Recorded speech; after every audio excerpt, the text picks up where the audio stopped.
India, बहुत शुक्रिया आपका। सुनील साजन जी को डिबेट में लाया जाए। भाई साजन जी, इन्होंने तो कहा, आपने कहा एफआईआर करो, हमने एफआईआर की। आपने कहा एसआईटी बनाओ, हमने एसआईटी बनाई। आपने कहा गिरफ्तार करो, हमने 8 की गर्दन पकड़कर गिरफ्तार कर लिया। आपने कहा पैसा बरामद करो, हमने सब बरामद किया। अब आप इनसे कुछ और कह दो तो वो भी कर देंगे। ये पावर तो आपके हाथ में है, बोलो इनसे क्या क्या कार्रवाई कराना है। ब्रजेश जी, मैं आपके कार्यक्रम में जो अपने को राम भक्त कहते हैं और जो सच में राम भक्त हैं, दो अलग अलग हैं। क्योंकि एक बात तो सच है कि भारतीय जनता पार्टी लगातार हमारे नेता को और हम लोगों के खिलाफ खुद सवाल खड़े कर रहे हैं। मैं आपके कार्यक्रम में कह रहा हूं कि पूरा देश, पूरा सनातन परंपरा के मानने वाले सारे लोग जानते हैं कि सबसे पहले भगवान राम के मंदिर की लूट उजागर अगर किसी ने की तो माननीय अखिलेश यादव जी हैं। और मैं फिर आपके कार्यक्रम में कह रहा हूं, बहुत सी डिबेटों में ये हो रहा कि समाजवादी पार्टी धर्म के रास्ते, राम के रास्ते। हमारी आस्था है धर्म में, अपनी संस्कृति में, अपनी परंपराओं में, राम में, कृष्ण में, शिव में। कितना वैचारिक परिवर्तन लेकिन मैं देखकर बड़ा भावुक हो गया हूं। लेकिन ब्रजेश जी, हम लोग भगवान के नाम पे, आस्था के नाम पे, धर्म के नाम पर राजनीति नहीं करते।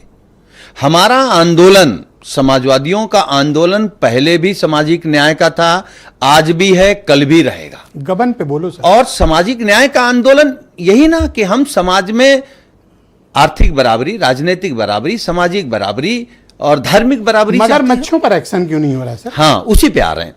क्योंकि जो हमारा आंदोलन है समाजवाद का, ये भगवान राम के जीवन से ही तो आता है। ये लोग कह रहे हैं कि हमारा भगवान राम से नाता नहीं है। आपने इसका मतलब समाजवाद गांधी जी को नहीं पढ़ा, लोहिया जी को नहीं पढ़ा, और आप क्यों बचा रहे हैं? चलिए, आपने कहा एसआईटी बना दिया, फिर आपने कहा कि हमने एफआईआर कर दी, गिरफ्तार कर लिया। किसको? असली लुटेरों को किया या उनके नौकर चाकरों को किया? असली लुटेरे, और जिनको असली लुटेरे ब्रजेश जी जानते हैं, ये जो तस्वीर में 4 लोग दिख रहे हैं, ये भी छोटे लोग हैं। सच में जिस दिन जांच होगी या जांच का दायरा अगर बिना रोके बढ़ेगा तो ये दायरा ब्रजेश जी भारतीय जनता पार्टी के मुख्यालय, आरएसएस के मुख्यालय और विश्व हिंदू परिषद के मुख्यालय तक जाएगा। कोई बचेगा नहीं। मैं आपका शुरुआती उद्बोधन सुन रहा था, मुझे लगता नहीं आज बहुत बोलने की जरूरत है।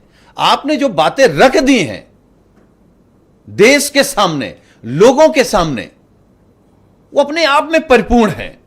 और ये आरोप क्या है हम लोगों पर? बीजेपी कह रहे हैं कि हम राम भक्त नहीं हैं, रामद्रोही हैं। मतलब अगर समाजवादी पार्टी के नेता माननीय अखिलेश यादव जी ने, माननीय अखिलेश यादव जी ने चोरी उजागर की, तो हम नकली और चोरी और लूट करने वाले कह रहे हैं हम असली। आपको आध्यात्मिक हक नहीं है कि आप ऐसा करो। क्यों? इसलिए कि हम पिछड़े, राम मंदिर के विरोधी पार्टी। कैसे विरोधी हैं राम मंदिर के? हम तो संविधान को मानने वाले लोग हैं। संविधान ने जो तय कर दिया उसको स्वीकार कर रहे हैं। अब ये लोग चाहते हैं कि जिलानी को गले लगाए थे जी। नहीं, हम फिर कह रहे हैं समाजवादी पार्टी संविधान के, ये लोग अक्सर ये कहते हैं श्रद्धेय नेताजी के बारे में कि उन्होंने गोली चलवा दी। जब गोली वाली घटना हुई तो श्रद्धेय नेताजी उत्तर प्रदेश के मुख्यमंत्री थे। आपने तो आरोप लगा दिया। अगर आपके हिसाब से चलें तो मंदिर का असली लुटेरा कौन?